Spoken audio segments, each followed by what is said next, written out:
University of the Ryukyus, Jepang.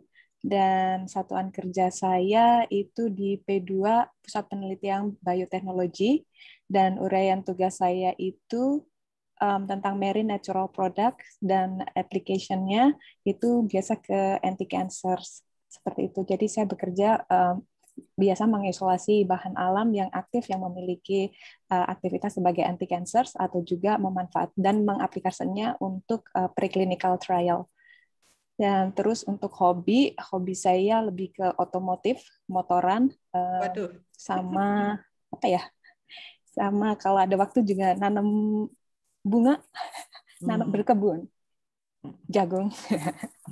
Terima kasih. Panggilannya Penny ya?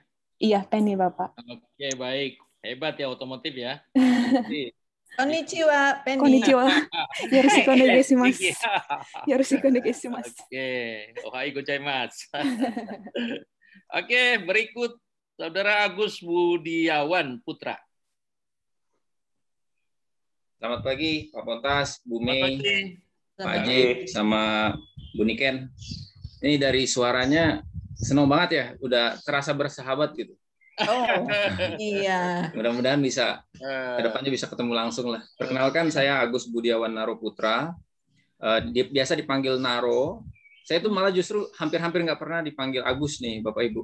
Naro ya, malah ya. Ya, karena di rumah dipanggil Budi, selama sekolah dipanggil AB, setelah pulang ke Indonesia dipanggil Naro. Saya nggak tahu, mungkin karena banyak nama Agus, jadinya nggak pernah dipanggil gitu. Iya, oke. Nah, saya S1-nya di UGM, Fakultas Pertanian, jurusan Teknologi Hasil Perikanan, Pengolahan Pangan Perikanan gitu.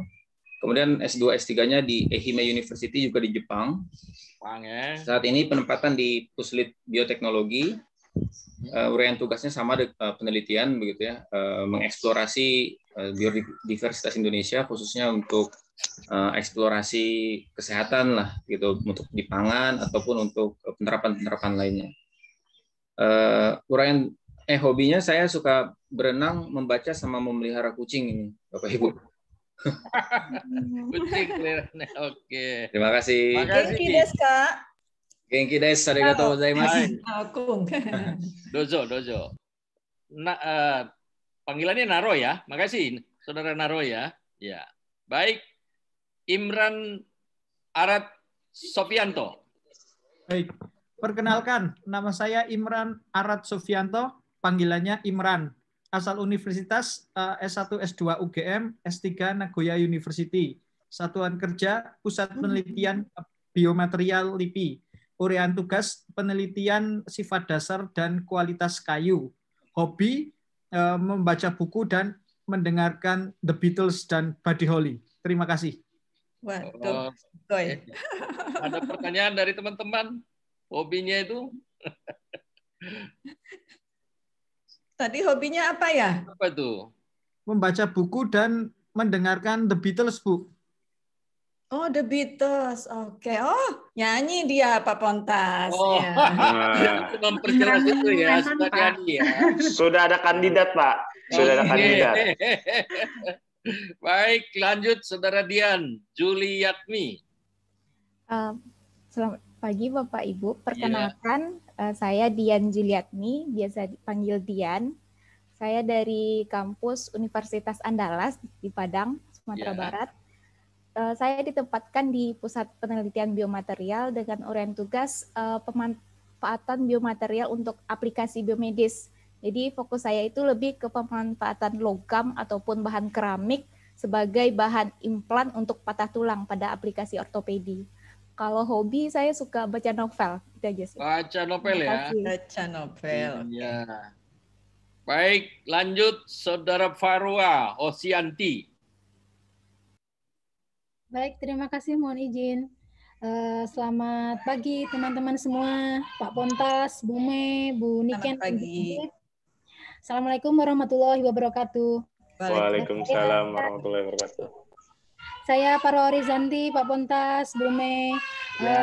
Dipanggilnya sih biasanya sih nama depannya ya seperti tadi yang Pak Naro itu memang yang diambil nama depannya jadi dipanggilnya Parwa Pak gitu, tetapi Parwa. di rumah ya sering dipanggil juga Santi gitu. Nah untuk penempatan satker ini di P2KMI, saya asal universitas dari Institut Pertanian Bogor, Pak. S1-nya agroindustri, kemudian S2-nya melanjutkan kepada pengerucutan untuk pendampingan industri kecil menengah, kemudian S3-nya ingin mengembangkan pengelolaan sumber daya alam dan lingkungan. Kemudian uraian tugasnya saat ini saya ingin mengembangkan riset kawasan agropolitan berbasis agroindustri. Kemudian hobi saya nggak terlalu aneh-aneh lah, Pak. Saya paling menanam, kemudian memasak gitu ya, meramu-ramu begitulah, Pak. Oke, baik. Kenal Pak Pontos. Ya, Iya. kasih. Salam kenal. Santi boleh ya dipanggilnya? Silakan Bu Mai. Urwa, Farwa atau Santi ya? Santi juga boleh ya. Silakan Pak Pontas, terima kasih. Baik, Saudara Laila Rahmawati. Ya, selamat pagi Bapak dan Ibu. Ya. Pagi. Nama saya Laila Rahmawati, tapi dipanggilnya Lila. Lila ya. Iya. Saya dari Jogja, Pak. Dulu saya S1-nya di UGM, Fakultas Teknologi Pertanian, jurusan Teknik Pertanian. Kemudian S2, S3 saya PMDSU di Universitas Sriwijaya. Saat ini saya di Pusat Penelitian Teknologi Tepat Guna di Subang. Untuk uraian tugasnya saya spesifikasi di food engineering untuk pengeringan, proses pengeringan pangan. Kalau hobi apa ya? Masak sama nyanyi kali ya Pak ya, tapi nyanyi kamar mandi kayaknya. Calon penyanyi juga nih Pak Pontas. Oke, baik Bu Siti. Nyanyi kamar mandi tapi Bu. Sudah ketemu ya. Baik. Iya. Baik, yang terakhir ini Saudara Arif. Silakan Pak Arif. Ya, selamat pagi Pak Pontas, Bu Mei, Pak Ajib, dan Bu Niken. Perkenalkan, saya Arif Ilmawan, biasa dipanggil Arif, asal universitas dari Universitas Brawijaya, Bu, Malang. Kemudian satuan kerja saya di PMB. PMB. Masyarakat dan Budaya. Masyarakat dan Budaya. Kemudian uraian tugas, saya di PMB diarahkan ke riset yang berkaitan dengan pengelolaan wilayah pesisir, kemudian kearifan lokal, kemudian sosial masyarakat pesisirnya, seperti itu, Bu. Kemudian untuk hobi, saya hobi musik, Bu. Musik? Iya, saya luar biasa. Gitar juga seneng, Bu. Wih. Musik, bisa main musik, bisa, Bu. Bisa nyanyi juga ya, pastinya. Kalau begitu, Bu Mei ya, kita nyanyi dulu lah sebentar ya. Iya, betul. Ini ada pemusik, ada penyanyi. Iya. Lalu musiknya pakai nggak usah gitar lah, pakai apalah lala aja, Saudara Arif ya. Silakan yang nyanyi Saudara Laila atau Laila dulu kali ya. Lagu apa saja, Laila? Silakan. Aduh Pak. Ini kalau dari wajahnya nih suaranya udah. Iya. Lagu yang biasa dinyanyiin aja, Mbak. Iya. Oke, Saudara. Apa ya Pak, balonku ada 5 Pak. Aduh. Tadi yang The Beatles siapa ya? The Beatles. Nah, Mas Imron aja, Bu. Nah, Mas Imron. Duet aja duet. Habis rehat nanti mau rehat baru Imran. Oh ya, Laila dulu. Laila dulu, nanti habis rehat kita baru Imran. Ya. Oke Bu, Laila silakan. Dupa saya jadi salah bilang kalau hobinya nyanyi saya. Oke. Ya. Kalau hobinya makan nanti saya suruh makan, Mbak.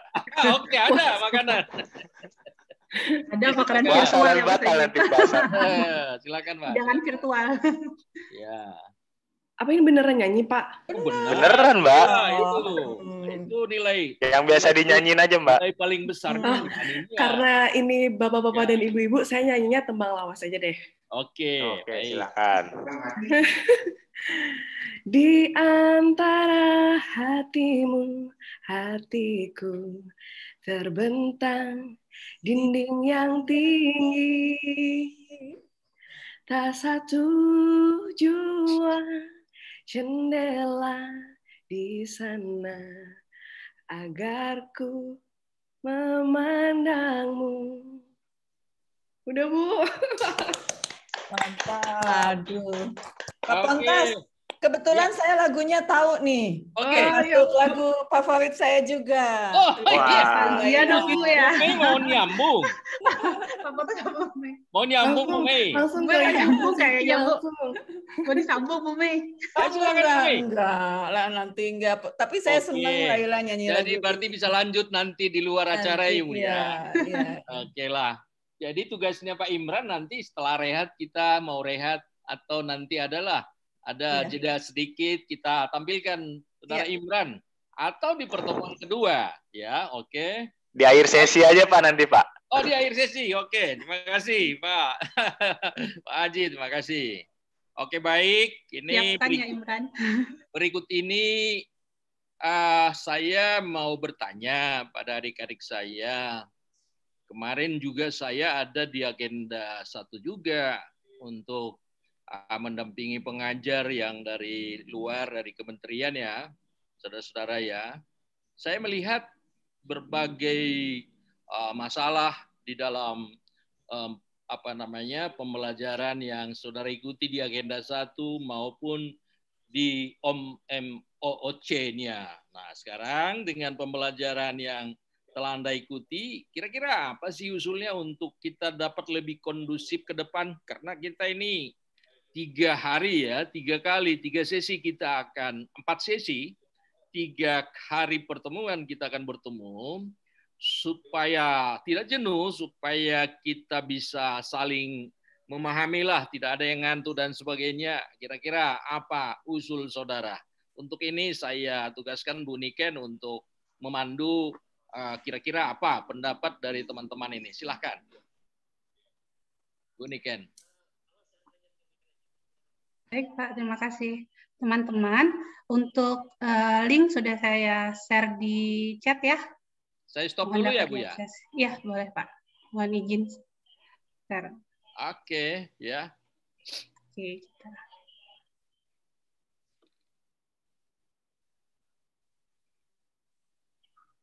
Oke, sudah terlihat? Nah, nanti untuk cara pengisiannya, teman-teman bisa menggunakan sticky note dengan menuliskan nama. Oke.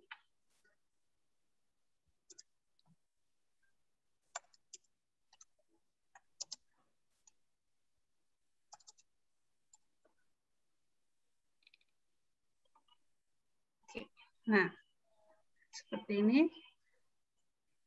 Jadi nanti teman-teman silahkan untuk mengisi dengan menggunakan supaya berwarna hidup. Kalau tak berwarna kayak kurang ceria kan. Jadi kita isi di sini dengan warna-warni. Gitu ya teman-teman, silahkan dilanjutkan. Nah ini tolong, ini anak TK kok bisa masuk sini ya? Lagi belajar menggambar. Oke, nanti ada sesi berikutnya deh kalau sesi menggambar. Kembali teman-teman, bisa kita mulai ya. Saya hapus dulu ya. Ayo dihapus dulu.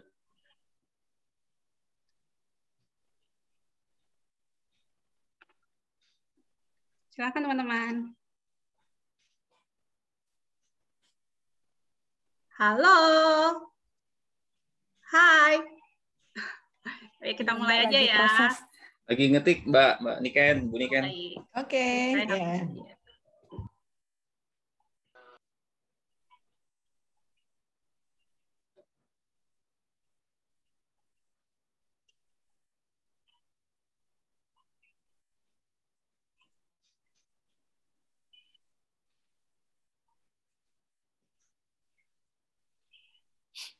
Maaf, sticky note-nya di mana ya? Di sini sebelah kiri yang ini. Ini teman-teman bisa ngisi saran. Ini tuh. Wow.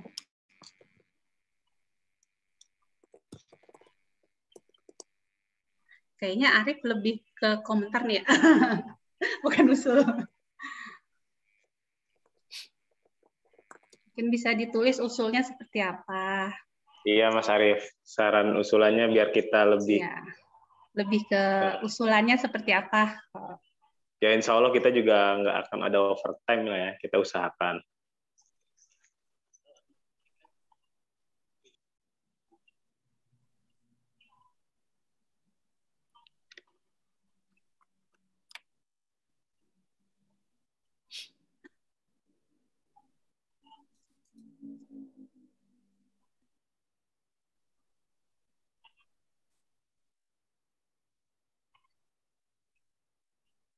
Silakan teman-teman diisi. Ini untuk usulannya, untuk supaya lebih nyaman pembelajarannya mau seperti apa. Oke, diskusi.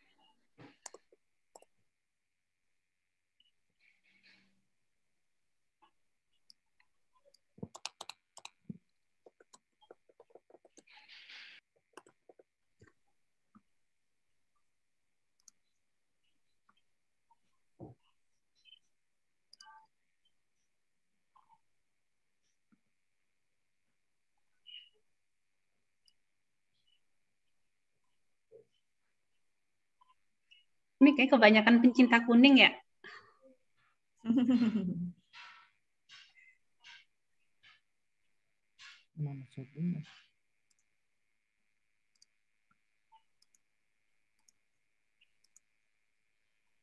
Yuk kita isi.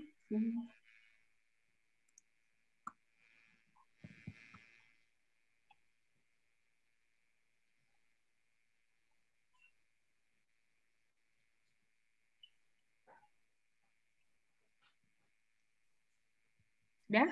Semua nih ya? Arif, Imran, Lila, Dian, Parwa. Kita ada berapa orang? 8 ya, kurang 1.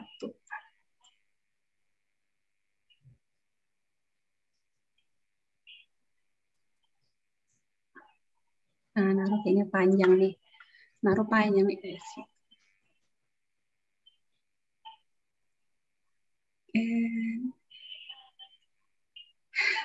Jadi ada yang iseng ya. Oke, ini sudah semua ya teman-teman ya? Sudah. Oke. Kalau dari sini Pak, kita update bareng-bareng ya. Kalau dari sini, dari Bang Arif ini kayaknya lagi ada evaluasi pembelajarannya, lebih banyak over Bapak Ibu pengampu. Terus mungkin penugasannya kelompok jadi 1. Kalau dari Imran, saran saya banyak diskusi, peserta ditanya satu-satu. Oh, Pak, berarti mintanya peserta ditanya satu-satu, berarti harus langsung jawab ya. Dan kalau kayak yang tadi dibilang Pak Pontas dan Bu Mei, kalau nyanyi pun demikian ya. Ini di luar dari materi loh. Oke. Siap-siap. Nah, untuk Lila, saran saya penugasan kelompok dijadikan satu kelompok besar, ada ice breaking saat materinya panjang. Kalau dari Naro, usul saya pembelajaran model 2 arah, diskusi, tukar pendapat, lebih membuka wawasan. Selain itu, bisa juga bedah kasus. Ini kayaknya langsung tertantang Bapak Ibu pengampu kalau ada kasus gitu ya. Iya. Kalau cuma kayak lebih gigit gitu ya kalau ada kasus. Baiklah.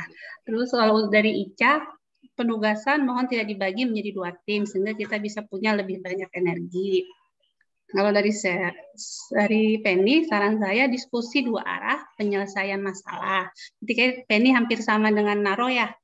Dari Parwa, dinamika kelompok lebih ringan, komunikatif, diskusi materi, pengalaman dari Bapak Ibu, Pak Pontas, Bu Mei, Niken, dan Mas Ajib. Dari Dian, diskusi dan menggunakan media belajar video. Oh, ada modifikasi dengan video nih Bapak Ibu pengampu sekalian. Jadinya tidak hanya diskusi, mungkin studi kasusnya di video kali ya, atau gimana lah. Berarti bisa disesuaikan sama Bapak Ibu pengampu. Untuk diskusi lebih komunikatif, pengalaman-pengalaman dari Pak Pontas ini tadi ya, tambahan dari Pak Pontas dan tim, tambahan dari Pak. Demikian yang bisa Niken update. Kita bisa mulai lagi ke pembelajaran. Untuk waktu dan kesempatan Niken kembalikan ke Pak Pontas. Demikian Pak. Terima kasih. Mari teman-teman semua. Ya, saya stop ya Pak. Saya share lagi ya. Oke.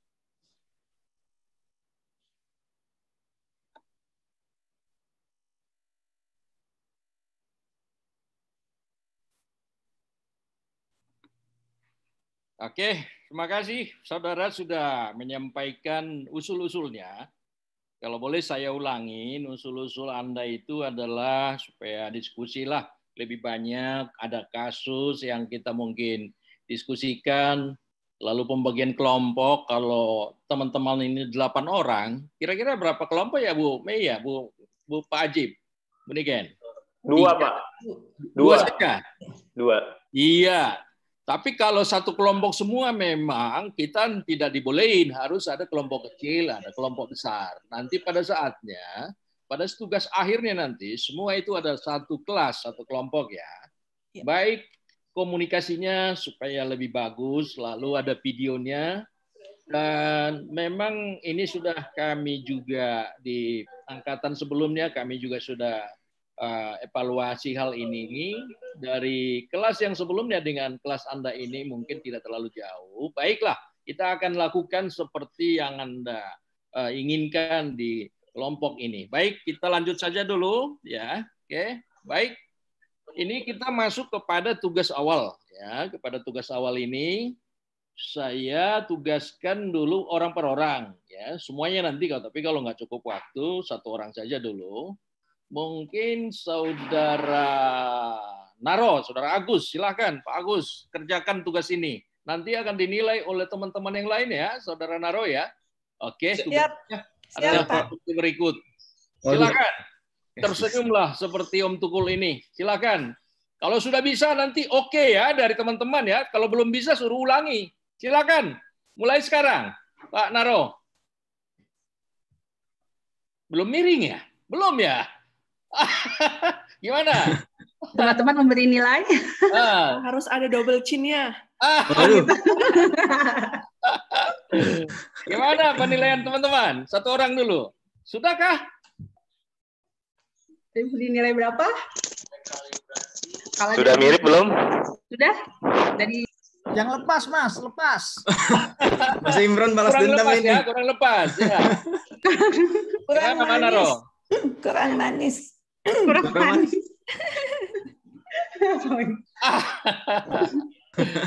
Oke, kalau Pak Naro belum bisa, besok nanti pertemuan kedua silakan ya, dicoba lagi ya. Oke, kita lanjut dulu ya. Latihan dulu. Jadi tugas ini biarkan satu orang saja dulu. Nanti tugas yang lain akan dikerjakan oleh teman-teman Anda. Baik, kita lanjut ya.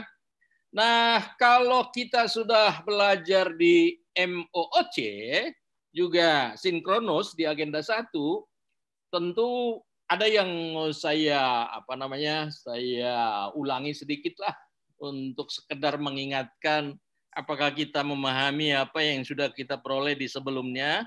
Pertama ini saya ingin bertanya kepada Saudara Ica. Apa sih yang dimaksud dengan wawasan kebangsaan, Saudara Ica? Wawasan kebangsaan itu kalau teorinya ya cara pandang kita sebagai warga negara ya Pak, tapi sebetulnya itu luas sekali, mulai dari kita memahami bagaimana sejarah perjuangan para pahlawan hingga implementasi yang harus kita lakukan di kehidupan sehari-hari.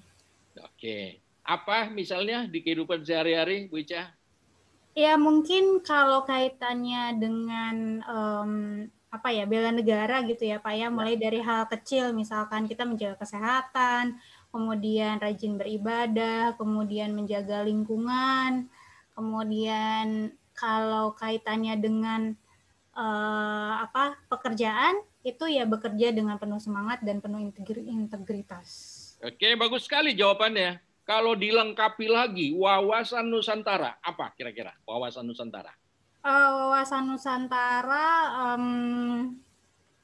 cara pandang juga, cara pandang. Ya, cara pandang mengenai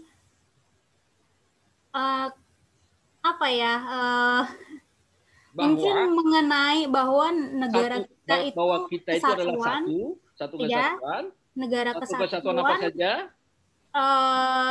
Yang lokasinya mungkin di Apit 2 benua 2 samudra. Iya, boleh. Terus kemudian memiliki satu kesatuan ideologi. Oh ya. Ideologi. Kemudian apa lagi? Politik. Ideologi, politik, kemudian ekonomi. Ekonomi apa? Agama. Sosial budaya. Sosial budaya juga agama atau? Iya, boleh. Pertahanan keamanan ya. Oke, terima kasih ya. 100 buat Vina tadi ya. Ica ya?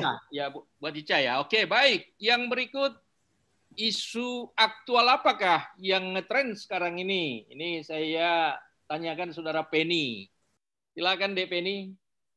Siap, Bapak. Jadi untuk isu aktual yang sedang ngetren saat ini sebenarnya ada beberapa isu yang sebenarnya sedang ngetren, misalkan dari secara global ataupun secara nasional. Yang menjadi perhatian saya itu yang secara global yang tentu saja adalah COVID-19 yang sedang saat ini kita alami. Ya, itu di semua negara mengalami dan semua negara sedang survive bagaimana mengatasi ini. Dan yang kedua juga yang menjadi perhatian saya itu adanya perang dagang antara negara tirai bambu dengan negara Amerika, dan yang itu juga menimbulkan beberapa dampak politik ke negara-negara lain. Dan juga itu ya selain itu apalagi ya kasus yang ya kayak semacam perang-perang kecil di negara lain kayak masalah perbatasan itu juga kalau kita tidak bisa mengendalikan diri, itu bisa saja antar tetangga perbatasan bisa menimbulkan pergesekan-pergesekan yang menimbulkan kedamaiannya itu terganggu seperti itu, Bapak. Kalau di bangsa kita lokal sekarang apa isu yang sedang hangat dibicarakan? Mohon maaf sebelumnya karena saya sedang tidak berada di Indonesia, jadi saya kurang update. Sekarang di mana? Lagi di Jepang, Bapak. Di Jepang, Pak. Masih di Jepang. Tapi sepengetahuan saya yang jadi masalah itu masalah vaksin yang sering muncul di TV yang saya dapat cuma itu sih, Bapak, ya. Vaksin Nusantara. Vaksin Nusantara dan belum meratanya vaksin kan ada yang sudah divaksin, namun juga ada yang belum divaksin. Nah, ketimpangan ini yang juga menjadi permasalahan. Seperti itu, Bapak, yang saya ketahui. Mohon maaf. Jadi sedang studi lagi atau apa ini? Menyelesaikan postdoc, Bapak. Oh, postdoc lagi. Luar biasa. Dapat postdoc. Luar biasa ya, Penny ini ya. Betul. Dari LIPI juga postdocnya? Dari Riken, Bapak. Oke, selamat ya. Luar biasa. Oke, baik. Yang berikut Saudara Agus atau Saudara Naro.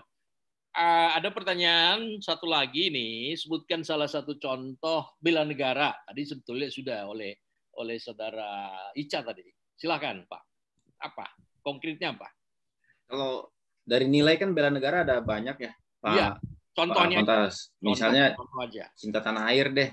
Iya, cinta tanah air. Misalnya sederhana saja, kami ini sebagai peneliti gitu, ingin memajukan penelitian di Indonesia, dan kami juga ada pengalaman gitu ya berhubungan dengan pihak luar.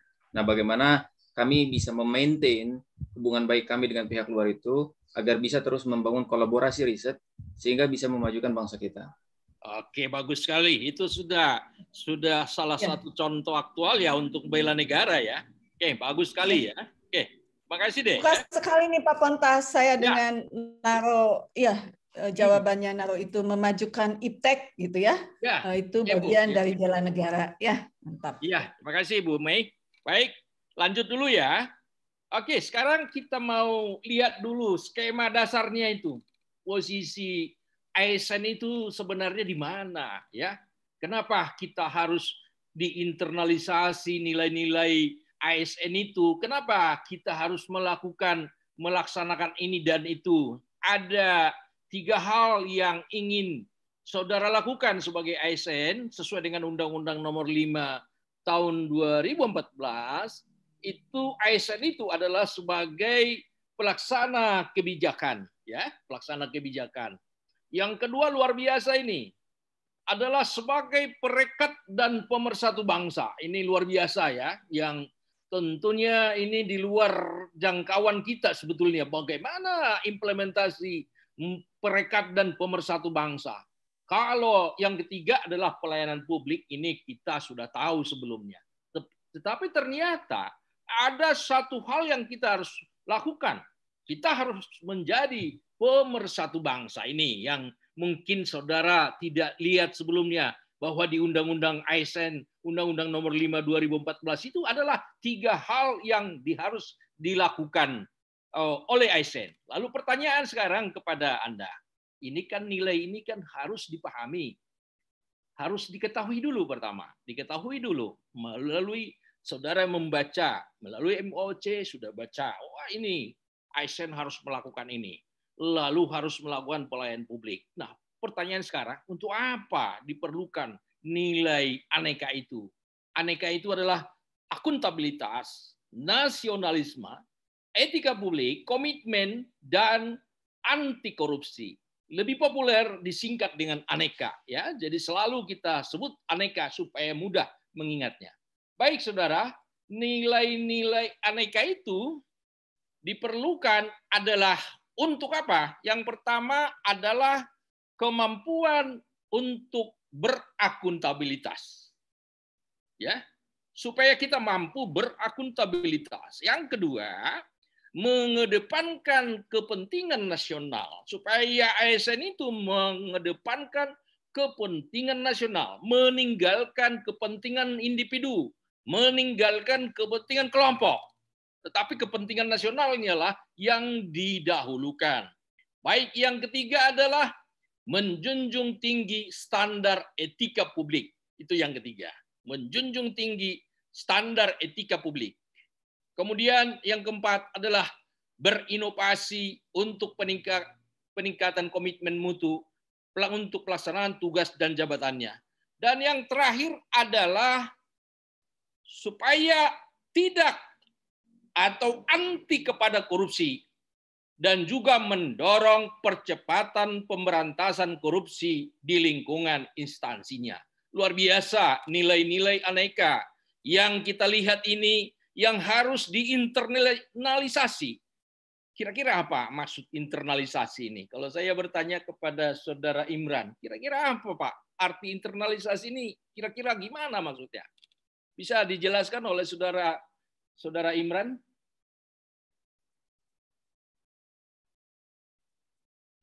Artinya internalisasi itu apa? Diresapi Pak oleh ASN.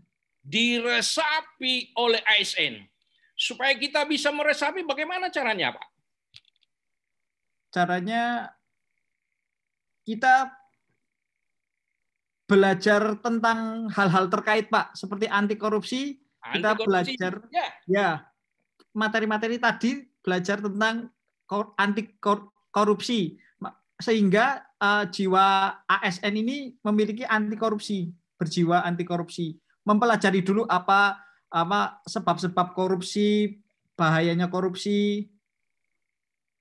Setelah kita pelajari, setelah kita ketahui dampaknya akan merusak bangsa kalau korupsi itu terus, maka terpikirlah kepada kita untuk menginternalisasi ya, untuk mendarah-dagingkan nilai-nilai aneka itu.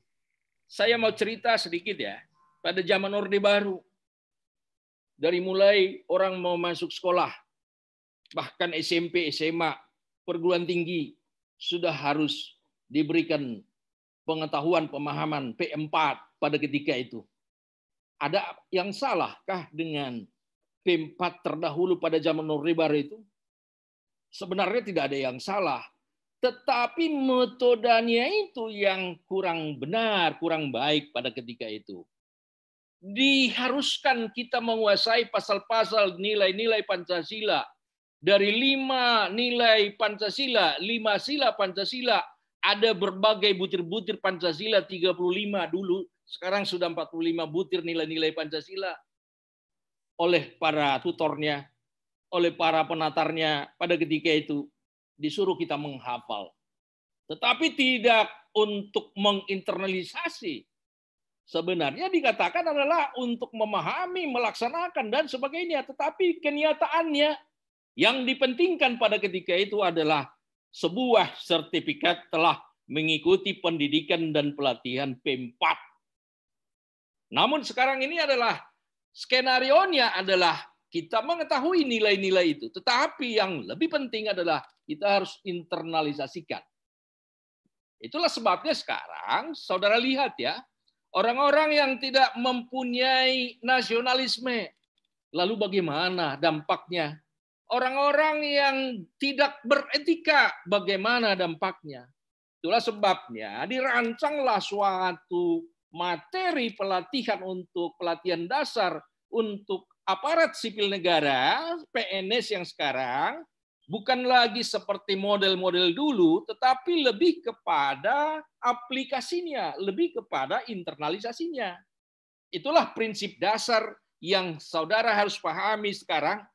Kalau dulu kan, diadakan penataran, bahkan ada yang pola 45 jam, ada pola yang 75 jam, ada pola 100 jam, tetapi implementasinya tidak dipikirkan seperti yang kita hadapi sekarang.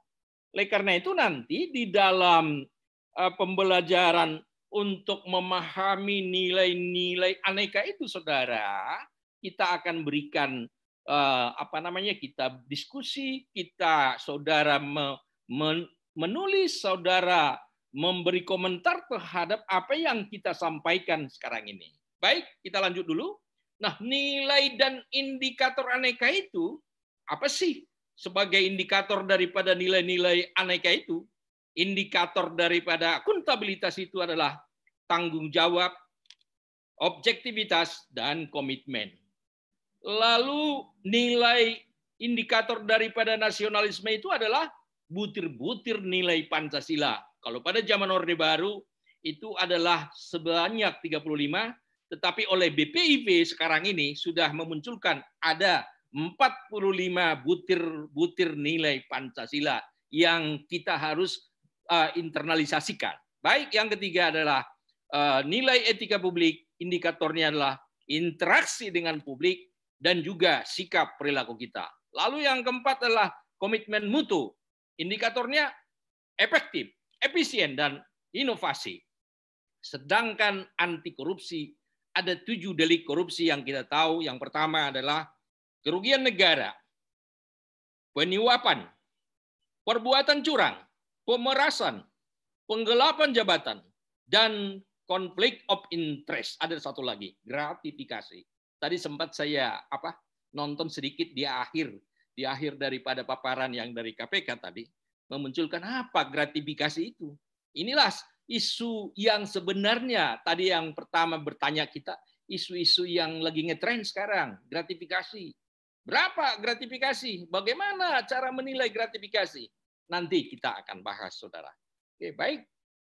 Nah, untuk memenuhi bagaimana kita memahami aneka ini dengan 5 materi, saudara. Ada 5 buku yang kita harus pahami. Kalau kita baca, saya masuk kepada konten satu-satu buku, satu-satu modul, mungkin ini seminggu atau 2 minggu juga nggak selesai. Tetapi saya sependapat, saya sepakat dengan teman-teman tadi yang mengusulkan lebih bagus kita bedah satu kasus untuk memahami nilai-nilai aneka itu. Saya akan berikan contoh kasus berikut ini, saudara ya. Oke. Dalam era reformasi birokrasi sekarang ini, bahwa setiap instansi berlomba untuk memperbaiki kinerja instansinya. Untuk apa? Dengan nilai RB dan akuntabilitas yang baik, implikasinya adalah kepada meningkatnya penghasilan bulanan ASN, tunjangan kinerja. Jadi saudara, saya ingatkan, mungkin belum tahu saudara ya, ukuran apa sih yang diberikan oleh pemerintah untuk memberikan tunjangan kinerja kepada ASN yang sekarang? Mungkin saudara berada di grading berapa, dan bayarnya berapa, kompensasi bayarnya berapa. Itulah yang menjadi kompensasi tunjangan kinerja yang diberikan pemerintah sekarang. Lalu, apa dampaknya kepada reformasi birokrasi? Ada yang salah persepsi sebenarnya terkait reformasi birokrasi. Kalau secara umum, secara nasional maupun internasional, kalau reformasi birokrasi itu sebenarnya tidak ada hubungan dengan uang, tidak ada hubungannya dengan tunjangan kinerja. Tetapi bagi bangsa kita ini yang mau benar-benar mau merubah mindset kita, mau meninggalkan hal-hal lama, maka pemerintah melihat ASN ini perlu disuntik tunkin namanya. Nah, ini kalau vaksin disuntikan inilah Tunkin inilah yang membuat motivasi pegawai itu menjadi beretos kerja yang baik. Nah, apa itu? Berdampak apa sekarang ini? Orang berlomba-lomba untuk memperbaiki kinerja instansi. Supaya apa? Supaya nilai reformasi birokrasinya itu, supaya nilai akuntabilitas itu juga bagus. Dan ada satu lagi yang mungkin saudara belum pahami. Setiap tahun itu, Badan Pemeriksa Keuangan hadir ke LIPI, hadir ke tempat kita untuk melihat, untuk memberikan opini kepada instansi. Seperti apa opini yang diberikan BPKRI kepada instansi? Tidak begitu populer bagi Anda. Ada disebut WTP, wajar tanpa pengecualian. Ada yang disebut dengan WDP, wajar dengan pengecualian. Ada yang disebut dengan disclaimer. Jadi ada 3 grading ini yang membuat menilai satu instansi itu korup atau sedang atau tidak. Kalau pada posisi WTP, itulah yang terbaik. Kita berusaha setiap tahun mempertahankan WTP. Supaya apa? Supaya tunjangan kinerja tetap bisa dibayarkan. Nah, kalau sudah di disclaimer, nilai kita adalah nilai yang tidak mau BPK memberi pendapat, arti disclaimer itu karena laporan keuangan kita begitu jeleknya, karena pertanggungjawaban instansi kita begitu jeleknya, maka diberilah opini disclaimer. Ini bahaya. Kalau sempat kita diberikan nilai disclaimer, maka tunjangan kinerja yang diserahkan kita sebanyak 80% sekarang, itu bisa dicabut. Pernah nggak kita disclaimer? Sampai dengan hari ini kita belum pernah. Saya sampaikan kepada adik-adik saya, kebetulan saya adalah seorang yang mempertahankan pada masa lampau ini opini kita ini. Saya dulu sebagai kepala inspektorat sebelum ini, ya. Sebelum masuk menjadi Widya Suara utama di Puspendiklat, 2016 saya bersama Bu Mei, saya lebih dulu masuk kepada Widya Suara setelah selesai dari sebagai eselon 2 di inspektorat. Ini kita pertahankan terus WTP ini tiap tahun. Supaya apa? Supaya nilai opini kita bagus. Juga kita harus pertahankan akuntabilitas yang disebut dengan LAKIP, ya. Juga harus kita pertahankan nilai reformasi birokrasi. Yang menjadi pertanyaan, apakah ada instansi yang artinya yang masih disclaimer? Banyak, saudara. Lalu apa lagi? Berlomba-lomba orang mau mencari opini WTP dengan cara sendiri-sendiri. Sebenarnya di instansi itu terjadi sesuatu, terjadi kong kali kong di instansi itu, tetapi dipoles ya dengan cara sendiri. Dilakukan untuk memperbaiki reformasi birokrasi. Jadi saya berkesimpulan, kebetulan saya sudah mendalami di sana, terlalu mengarah kepada mengejar tunjangan kinerja, akhirnya banyak instansi yang melupakan seharusnya bagaimana format reformasi birokrasi yang benar. Bagaimana pertanggungjawaban akuntabilitas yang benar. Bagaimana pelayanan publik yang benar. Bagaimana etika, termasuk etika peneliti. Saudara-saudara sebagai etika peneliti, nanti ketemu lagi dengan saya mengajar di etika research integrity di Diklat pembentukan fungsional jabatan peneliti. Nanti kita ketemu lagi untuk meneruskan apa yang kita bahas sekarang. Oke, inilah kira-kira gambaran umumnya, saudara ya. Lalu apa yang terjadi?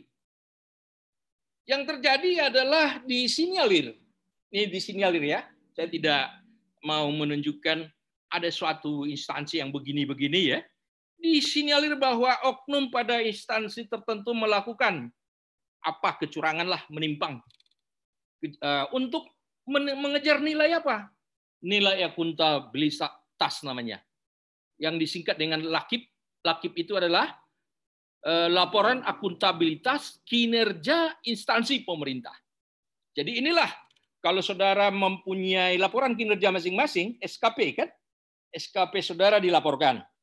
Dari SKP saudara itu, maka nanti akan diolah oleh satuan kerja atau instansi menjadi suatu LAKIP daripada instansi.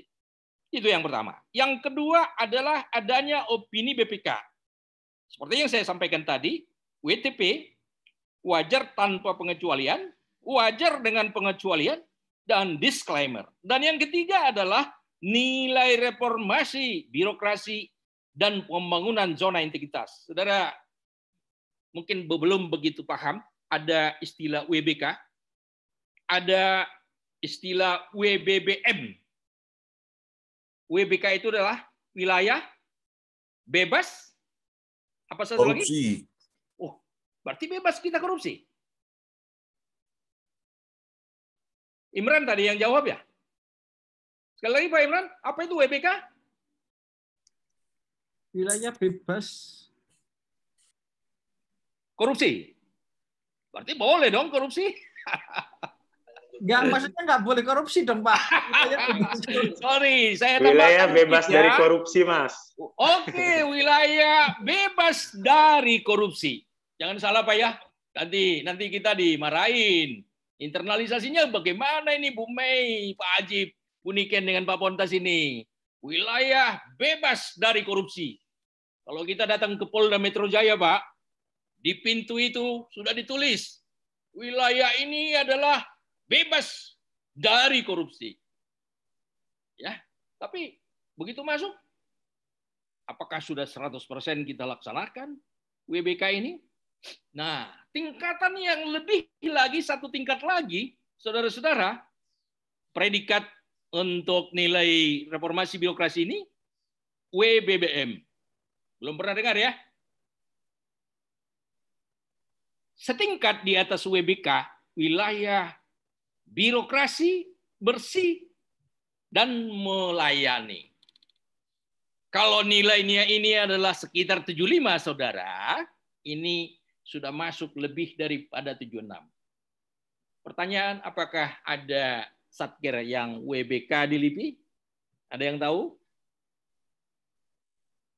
Ada nggak, Pak? Ada, LIPI. Coba. Oke, silakan. Tahu nggak, LIPI, Lembaga Ilmu Pengetahuan. Ya. Adakah di LIPI yang mempunyai predikat WBK? Dekat dengan instansi kita. Atau bertanya kepada teman-teman yang dari biotek. Di biotek, ada nggak Satkernya sudah WBK belum? Biotek. Teman-teman, ada yang dari biotek? Kurang tahu Pak Pontas. Oke, yang dari biomaterial? Saya Pak. Ya, silakan Pak. WBK, sudah, Pak. WBK. Sudah betul, Pak? Udah lihat piagamnya? Biasanya belum. Di pintu masuk itu dipampang itu piagamnya besar-besar, Pak.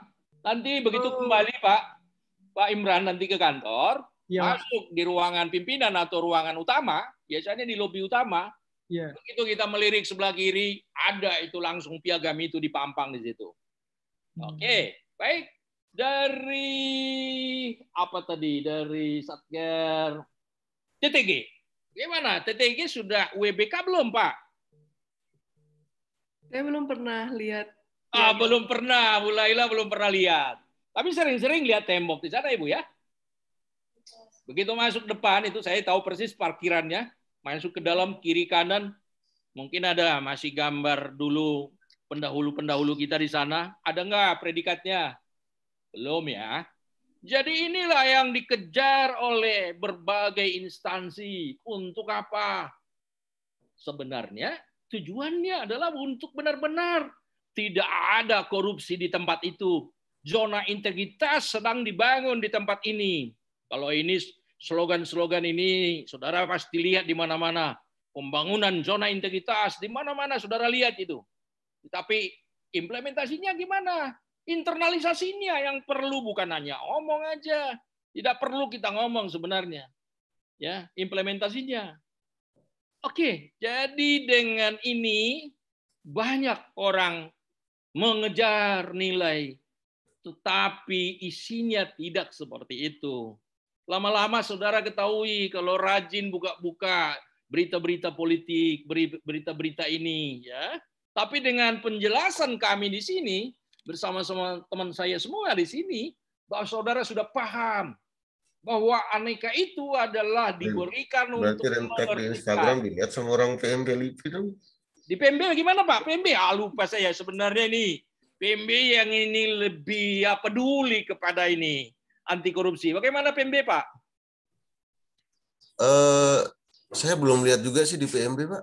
Oke, baik. Saya mau sampaikan yang pertama mendapatkan WBK adalah Kebun Raya Bogor, UPT Kebun Raya Bogor. Ya, tepuk tangan kita ya. Kemudian yang memperoleh WBBM juga Kebun Raya Bogor. Nah, saya beritahu juga bahwa Pusbendiklat belum memperoleh ini kan, belum memperoleh ini. Mau menuju ke sana. Tetapi persoalannya sekarang secara LIPI bagaimana? Secara kelipiannya kita sudah bagus. Tidak pernah di OTT kita kan, nggak pernah dengar OTT kan. Penerimaan pegawai terbaik secara online memulai ini sudah 5 tahun lalu kalau tidak salah. LIPI yang memulai secara online. Jadi kita boleh bangga dengan posisi LIPI adalah sebagai pionir untuk melakukan pencegahan dan pemberantasan korupsi. Saya juga sampaikan bahwa kita berturut-turut memperoleh opini wajar tanpa pengecualian. Nilai ini adalah nilai istilah akuntansi ini, ya. Nilai istilah akuntansi yang diberikan kepada seluruh instansi. Oke, baik. Ini saya tinggalkan dulu. Masih ketemu kita di hal-hal seperti ini sebentar lagi. Oke, kasus ini berdampak luas. Fakta yang relevan dapat juga kita lihat pada video berikut ini. Ya, saya coba perlihatkan videonya, saudara. Tadi ada yang minta video juga, kan? Coba disimak ya. Pemirsa, Kementerian Pendayagunaan Aparatur Negara dan Reformasi Birokrasi merilis penilaian terhadap 86 kementerian dan lembaga. Salah satu yang mendapat nilai tertinggi adalah Kementerian PAN dan RB sendiri.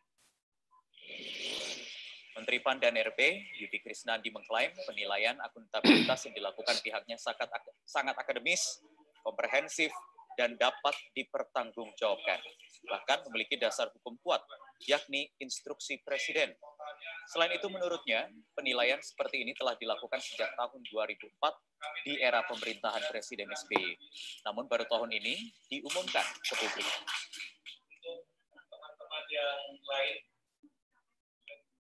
Dalam hasil evaluasi, ada 4 kementerian dengan nilai akuntabilitas tertinggi, yaitu Kementerian Keuangan, Kementerian Kelautan dan Perikanan, Kementerian Pendayagunaan Aparatur Negara dan Reformasi Birokrasi, serta Kementerian Perencanaan Pembangunan Nasional atau Bappenas.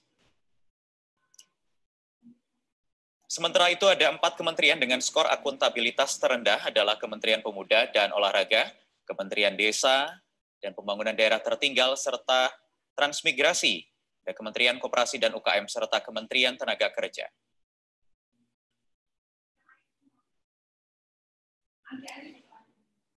Baik, apa komentar Saudara Lila terhadap news ini? Sudah dengarkan? Apa kira-kira komentarnya? Kalau dari menurut saya dari video awal berarti ini yang melakukan penilaian adalah Kemenpan RB ya Pak ya? Ya, ya. Kalau di dalam pandangan saya itu alangkah lebih baiknya dalam penilaian seperti itu tuh dilakukan oleh suatu lembaga di luar dari beberapa kementerian di dalamnya gitu Pak. Jadi tidak ada unsur kepepihakan seperti itu. Kemudian juga karena ini tadi di berita itu baru saja ditampilkan gitu, mungkin saya belum tahu sebelumnya bagaimana. Jadi memang lebih baik secara transparan gitu, terbuka. Gitu sih Pak. Baik, bagus sekali. Ya Laila, itu jawabannya. Yang dilihat, yang didengar oleh Saudara Laila di dalam news ini, itulah sebenarnya yang perlu dikomentari. Hal ini pernah terjadi di tempat kita di LIPI. Sewaktu saya menjadi penilai akuntabilitas kinerja di LIPI, adalah inspektorat yang menilai akuntabilitas kinerja di LIPI, lalu satuan kerja kita ada yang 40-an pada ketika itu, pada masa organisasi yang lama, Kalau tidak salah ada 46 termasuk UPT-UPT di LIPI. Kami berpikir kalau inspektorat sendiri berada di penilaian ini, di satker ini, kita sendiri menilai diri kita sendiri, jeruk makan jeruk, nggak boleh dong. Itu kata teman-teman saya. Saya sangat setuju. Saudara Laila juga melihat secara nasional bahwa seorang menteri menilai menteri yang sejajar, setara, sederajat dengan dia. Inilah yang membuat juga pada ketika itu, ini pada zaman Pak Yudi Krisnadi, banyak sekali komentar, mungkin Anda lagi serius sekolah, jadi tidak dengar itu. Kenapa sih kok menteri menilai menteri? Kenapa bukan Pak Jokowi yang menilai menteri? Banyak kan seperti itu. Saya tidak tahu. Pada ketika itu nggak berapa lama lagi Pak Yudi Krisnadi dipindah atau dia apa gitu, kira-kira seperti itu ya. Jadi sebenarnya banyak orang berlomba ini, ya banyak orang berlomba untuk menilai ini segala macam. Sekarang pertanyaannya kondisi sekarang bagaimana? Kondisi sekarang tidak lagi seperti itu.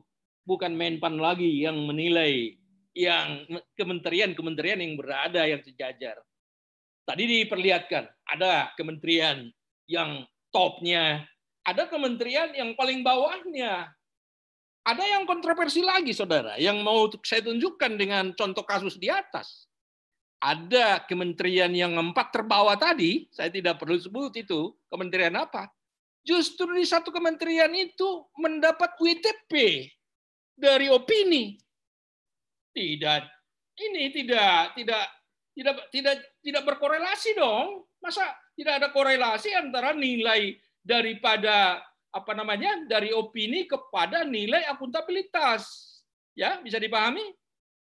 Justru kontroversi ya.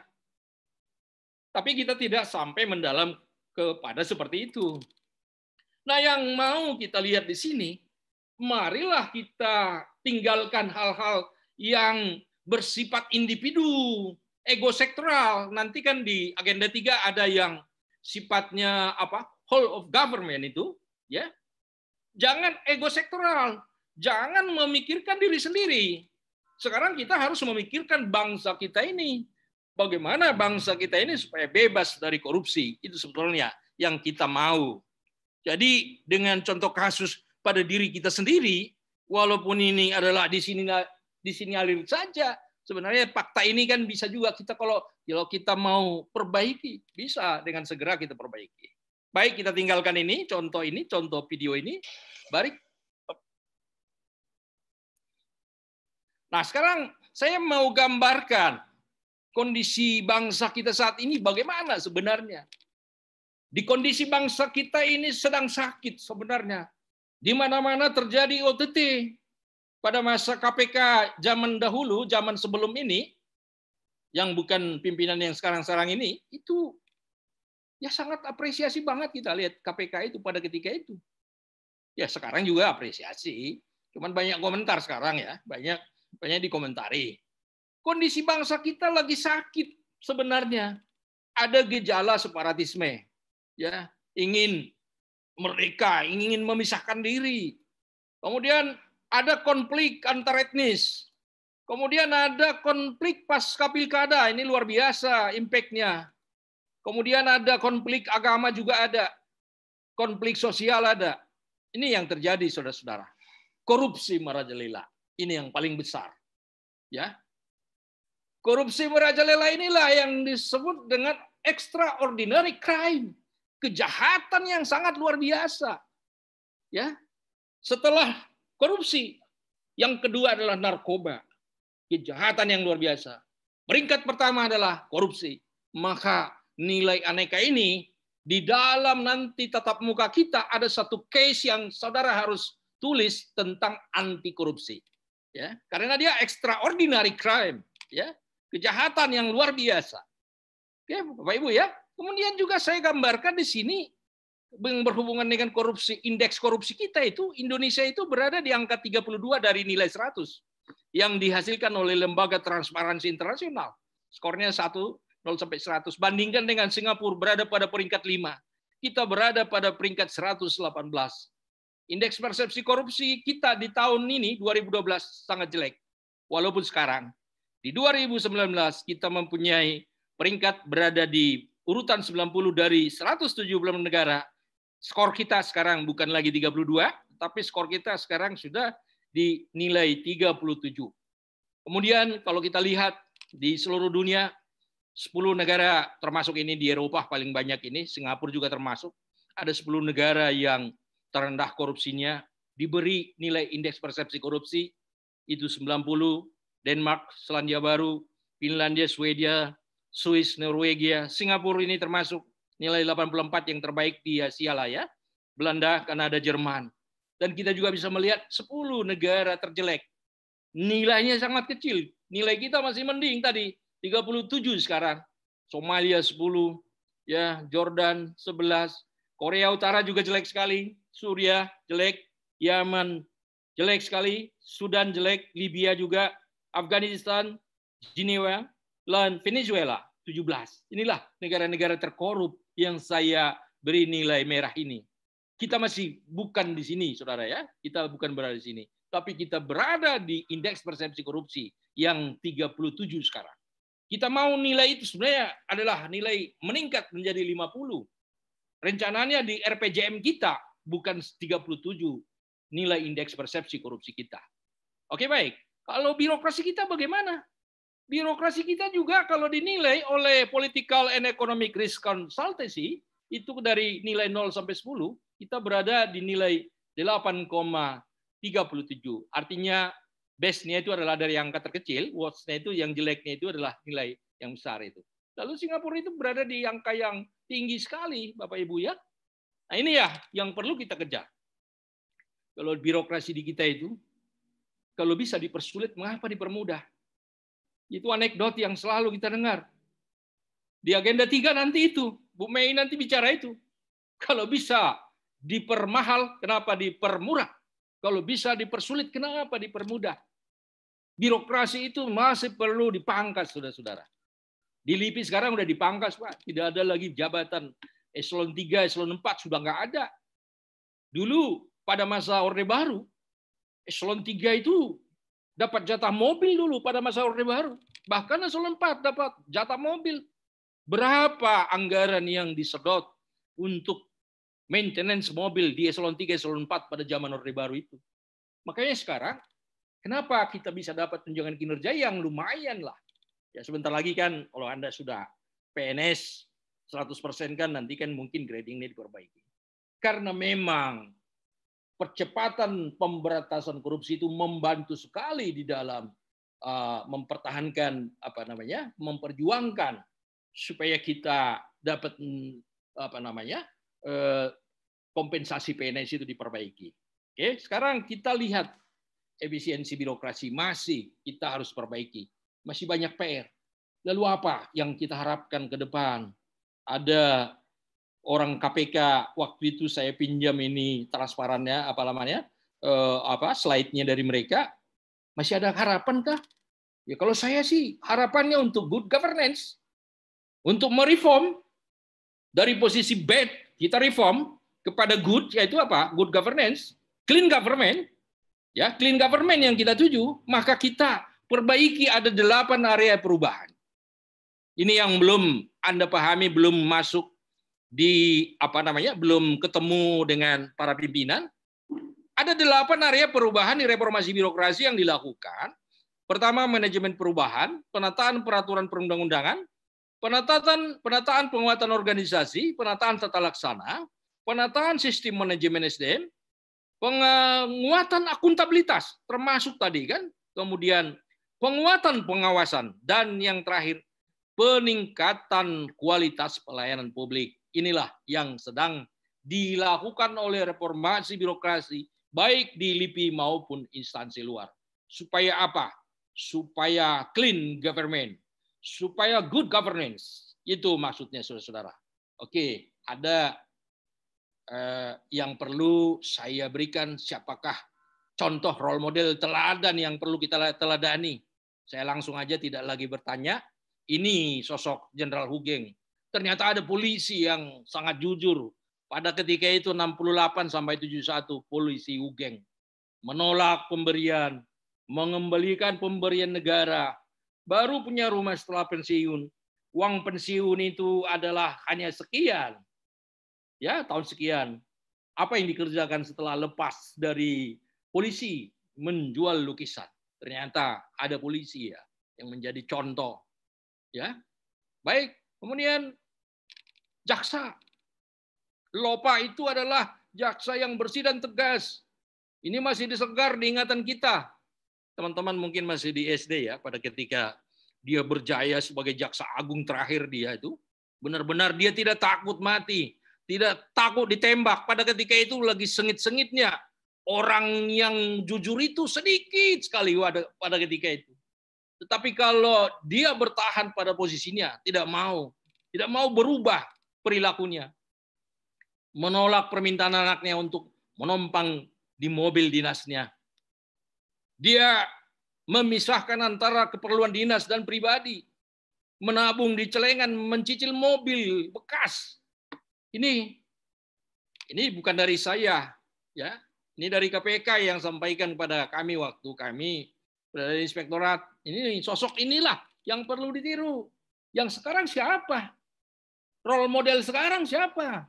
Ya ini yang jadi tugas Anda. Nanti pada paparan-paparan yang ditugaskan kepada saudara, harap ini dijawab. Role model itu siapa sekarang?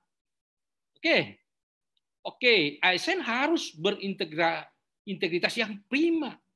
Lalu apa yang dimaksud dengan aktualisasi dari integritas? Kalau dipaksa saudara menjawab atau memberi pernyataan 2+2 adalah 5, saudara harus mempertahankan 2+2 adalah 4, walaupun pistolnya sudah ada di sini. Inilah integritas. Ya, lihat ya.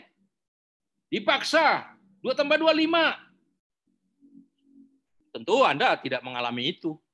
Tapi kalau di pemerintah daerah 2+2 banyak 5, banyak 6. Alias tanda tangani kwitansi ini, tanda tangan kosong juga ada di pemerintah daerah. Kalau di LIPI tidak ada, ya, saudara ya. Inilah aktualisasi integritas itu. Internalisasi ini salah satu ini internalisasi. Saudara sebagai PNS ke depan, calon PNS sekarang, saudaralah yang dikatakan agent of change, agen perubahan. Siapa lagi kalau bukan kita ini? Kalau masa kami sudah tidak bisa berubah. Suara kami sudah tidak didengar saat ini. Tetapi saudara-saudara, apalagi kelas ini, kelas doktor semua. Saya yakin, kalau semua dokter ini, 8 dokter ini bersuara, wah kita harus clean government, kita harus good governance, pasti didengar. Bukan hanya di LIPI didengar, di tempat lain juga akan didengar, saudara. Inilah aktualisasi integritas. Ya, sekarang saya beri contoh lagi ya. Contoh film berupa video etika, akuntabilitas, dan korupsi. Memang ini film yang ditampilkan ini tidak terlalu panjang, tetapi maknanya bisa kita lihat apa ke depan, saudara. Ya, coba diperhatikan ya. Simak ya, saudara ya.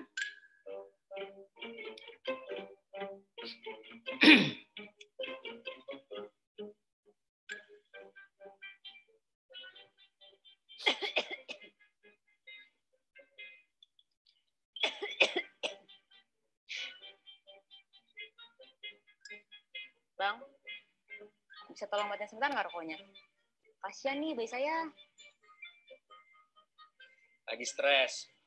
Puyeng kalau nggak ngerokok. Tapi ini kan ruang tunggu, Bang. Nggak ada tulisan dilarang ngerokok di sini.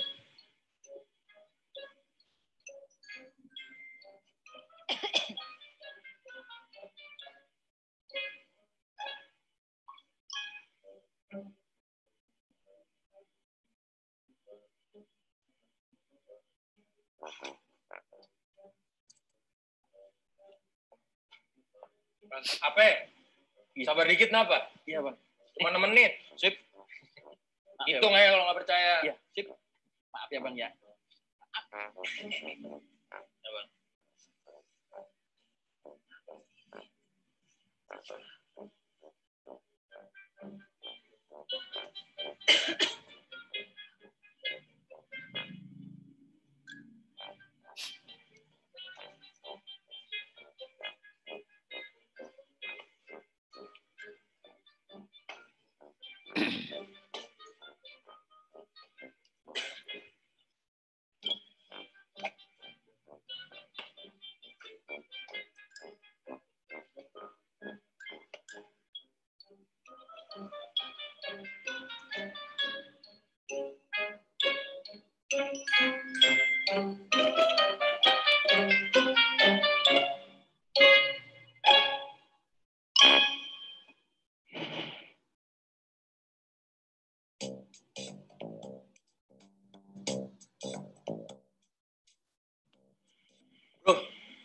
di kantormu ada lowongan kerja nggak? Bosan nih di kantor yang sekarang. Emang kantormu kenapa? Bukannya udah enak? Nggak, bukannya gitu. Supervisorku tuh ya, datangnya telat mulu. Jam 11 baru datang. Udah gitu, datang-datang nyalain komputer. Yang dibuka apa coba? Facebook, Twitter. Pulangnya on time mulu. Tank langsung hilang. Padahal kerjaannya nggak ada. Emang nggak bisa dibilangin baik-baik tuh supervisormu? Nah, masalahnya kan tahu sendiri. Supervisorku anaknya bos besar. Jadi tahu sendiri kelakuannya kayak gimana. Tanam tenteng, terus so tau lah, so nyuruh-nyuruh lah. Padahal kerjaannya kagak ada. Tapi yakin mau pindah kantor? Ya iyalah, pas kamu udah ngebetah, mau apa lagi? Lagian malas kerja di bawah supervisor yang kerjanya korupsi waktu mulu. Bro, kantormu istirahat sampai jam berapa sih? 1:30. Sekarang jam berapa, bro? Nah, sekarang yang lebih korupsi waktu, supervisormu atau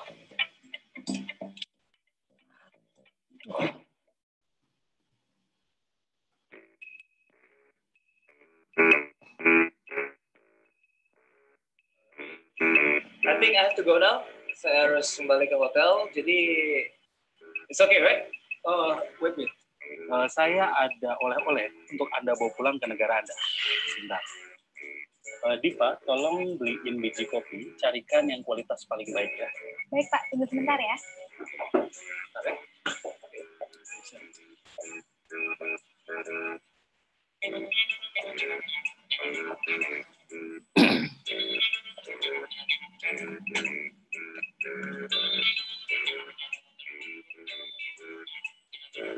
Mas, ini harganya berapa ya? 50.000, Mbak.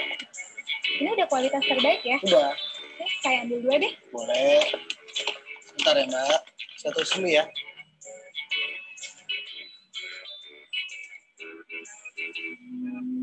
Mas Ganteng, boleh minta sesuatu nggak?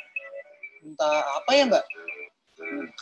Minta tolong ditulisnya di nota 500.000 aja. 500.000? Tapi... Tenang aja, Mas. Mas dapat jatahnya kok. Boleh deh. Bener ya?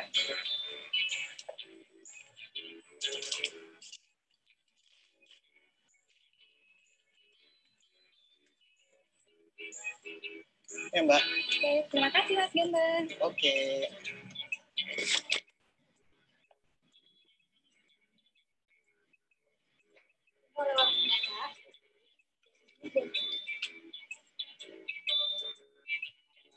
Amat.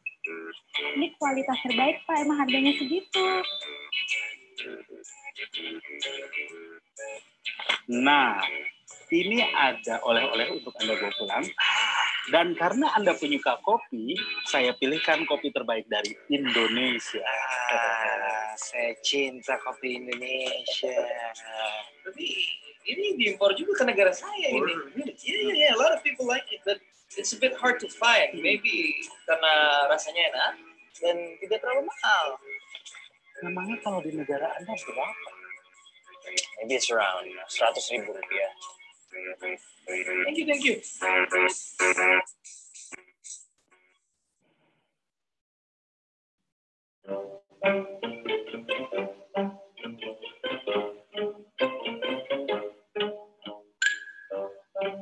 Baik, Saudara Purwa, Farwa, atau Santi, silakan beri komentar. Siap, kepada Bapak. Film itu, ya. Siap, Bapak. Ya. Terima kasih, mohon izin. Ya. Dari film yang pertama, Pak, ketika menunggu tadi, kita melihat ada 4 personil. Di antaranya ada 1 perempuan, Pak, yang sedang hamil. Ya. Sampingnya dia sedang merokok, ya, yang tak henti-hentinya. Nah, di sini kita melihat yang pertama, kita lihat akuntabilitas, keterukurannya, Pak. Ya. Jadi si yang perokok tadi, walaupun diminta untuk menghentikan rokoknya, dilarang merokok karena ini ruang tunggu, mana tidak ada yang tulisan melarangnya, sehingga di sini dipandang cukup penting bahwa harus ada terukur, harus ada peraturan yang terukur yang tertulis di dinding gitu ya, bahwa dilarang merokok, sehingga tuh tinggal menunjukkan saja begitu. Nah ini, tetapi dipandang dari sisi etika, memang tidak etis. Di samping ada ibu hamil, kemudian dia sedang merokok, kasihan nih bayi saya ini, gitu kan, gitu. Nah, kemudian ada juga dari kita dari sisi korupsinya itu. Yang terakhir ya, ya. Ya, yang terakhir itu, Pak. Ya. Ini perlu harus menyogok sesuatu agar menghentikan sesuatu yang merugikan orang lain itu, gitu. Ya. Sekarang masih terjadi nggak seperti itu tadi, yang terakhir ini? Masih ada nggak terjadi sekarang ini? Kalau yang terakhir ini kayaknya kalau kita lihat sih di bapak-bapak itu sering bawa korek api gitu ya. Jadi bawa korek api, lalu dia misalkan ini bapak bawa korek, kemudian bapak bawa rokoknya. Jadi ketika ini mau minta rokoknya, dia nyediain ngasih koreknya dulu. Ini loh ada korek, mana saya rokoknya gitu. Kalau pernah saya melihat kejadian-kejadian seperti itu di angkot, kemudian mungkin di beberapa lembaga pelayanan yang di tingkat-tingkat kecil lah seperti desa atau mungkin di ini. Jadi intinya ya, Saudara Farwa, intinya itu kejadian sogok menyogok, atur mengatur, kwitansi itu masih terjadi saat ini. Di LIPI tidak ada lagi ya. Udah ditinggalkan itu. Tapi di berbagai daerah itu masih terjadi. Itulah sebabnya masih intensif sekali pencegahan dan pemberantasan korupsi sekarang ini. Itu kan dari 100 menjadi 500. Berapa itu yang di-markup itu? Ya, orang memarkup itu biasanya sekian persen. Markupnya luar biasa. Praktiknya di lapangan nanti dipertanggungjawabkan di akuntabilitas. Yang 500 itu dibuat menjadi 10 kopi biasanya. Bukan 2 kopi. Bukan 2 kali 50, tetapi 10 kali 50 dipertanggungjawabkan. Inilah. Tuntas pengalaman ya Pak ya? Iya Bu, iya. Bu Mei juga KTU dulu kan? Mungkin Bu Mei cerita, bisa? Silakan Bu. Iya. Iya. Masih lah Pak. Masih terjadi.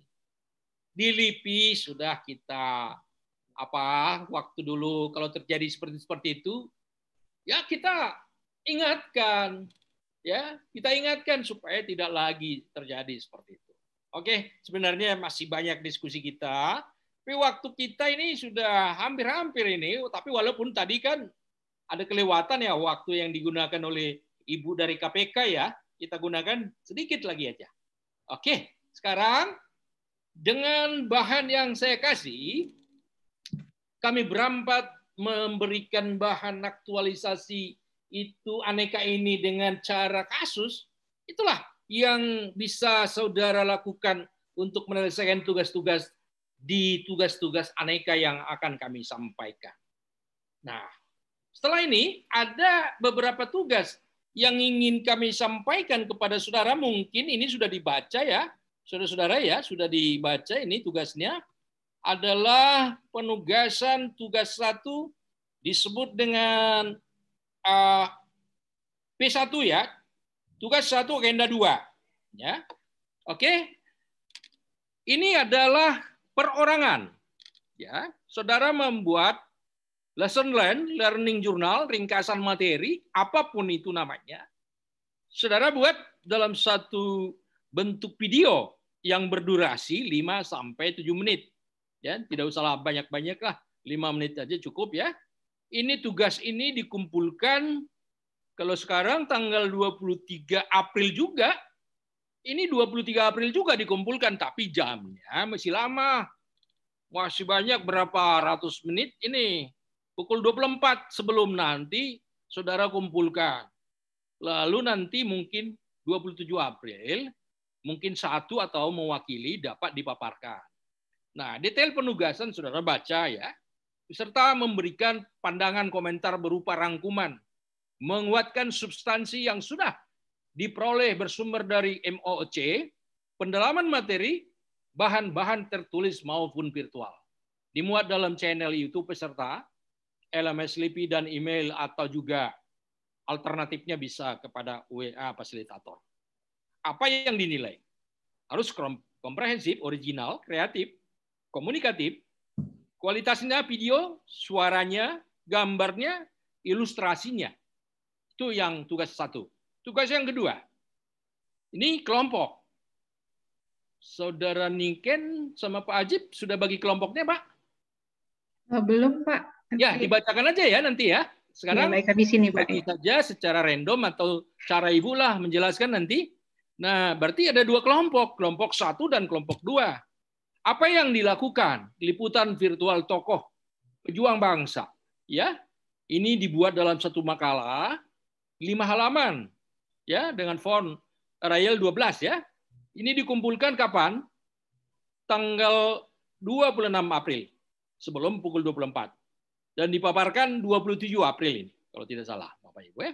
Nah, detail penugasan liputan virtual tokoh pejuang bangsa ini bisa pra kemerdekaan, bisa setelah kemerdekaan, bisa pada zaman Orde Lama, Orde Baru dan masa sekarang masa reformasi.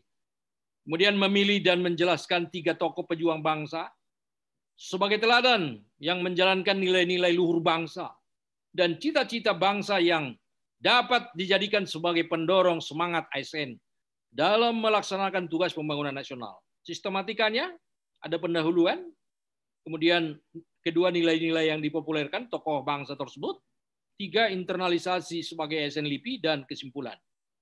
Tentu kalau ini paparan kelompok, ada PPT-nya nanti ya, disiapkan PPT-nya.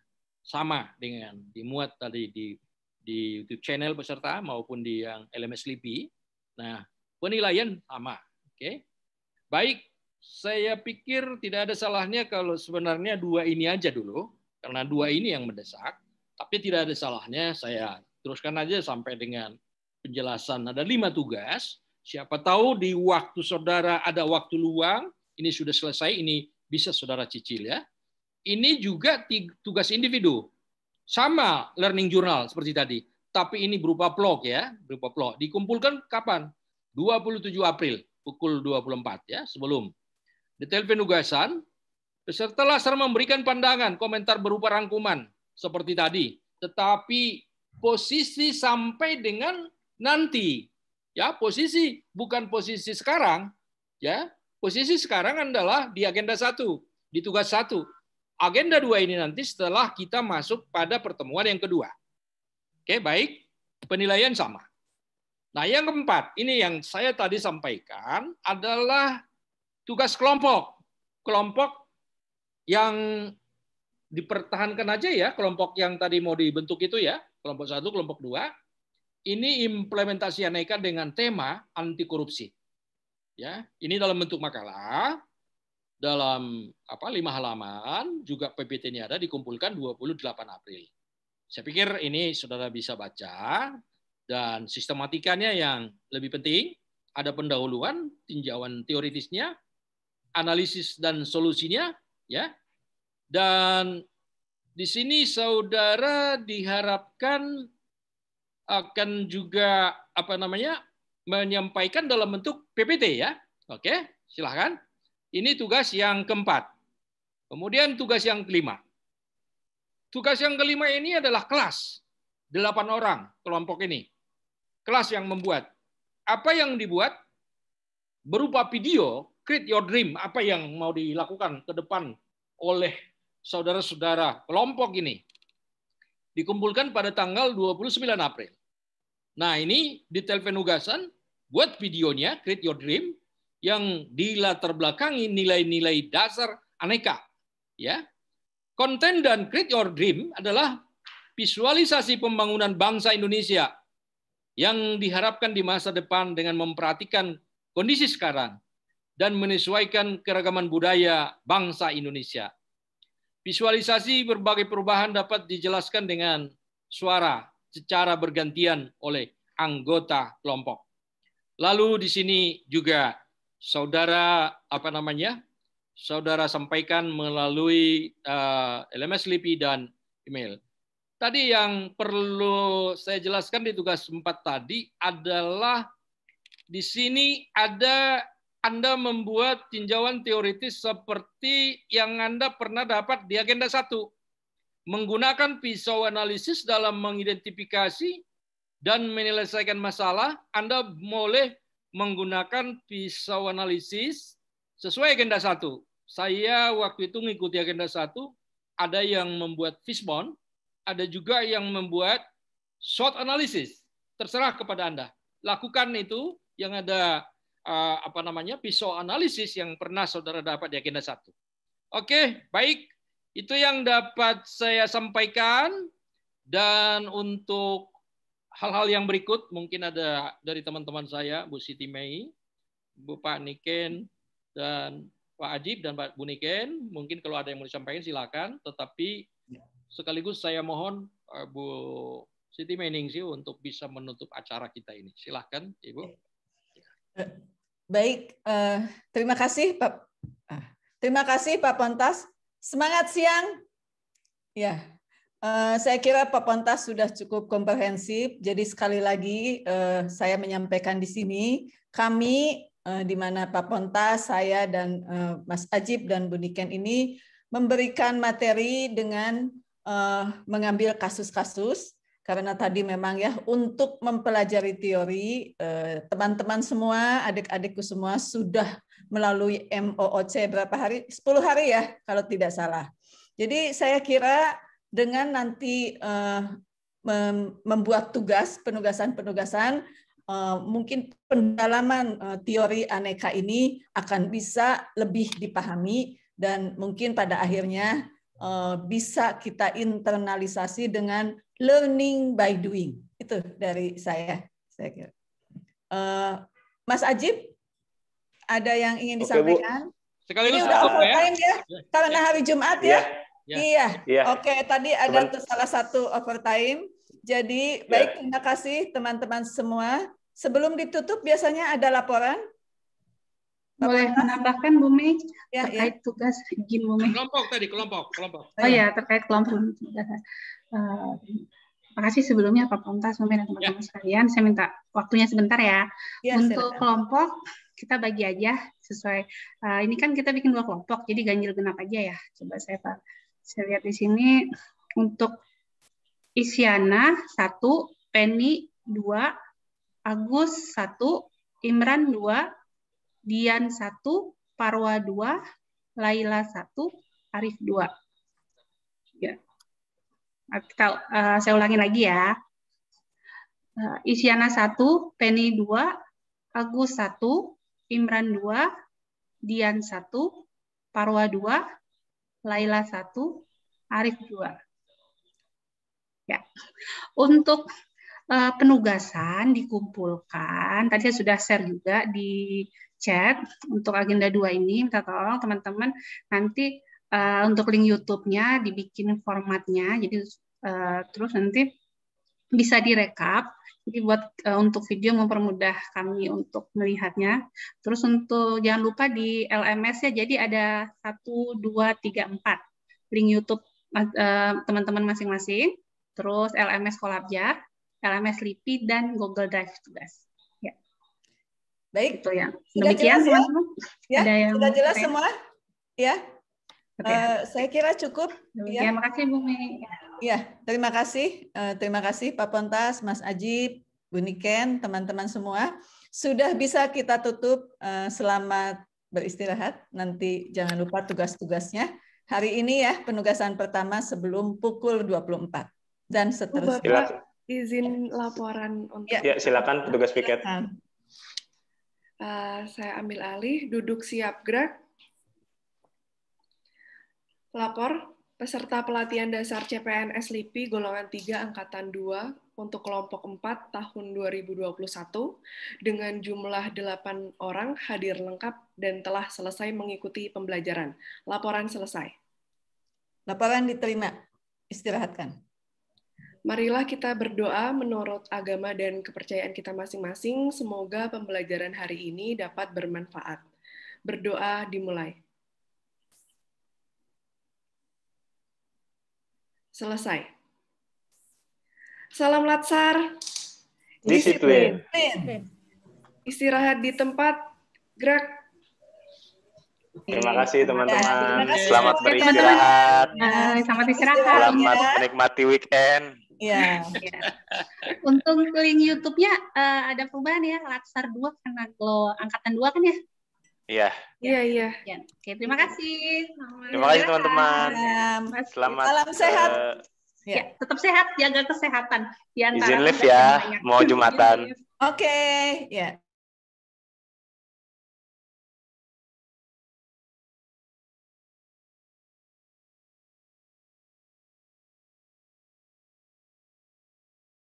Silakan Mbak Penny, boleh live dari Zoom meeting karena sudah selesai kok. Silakan.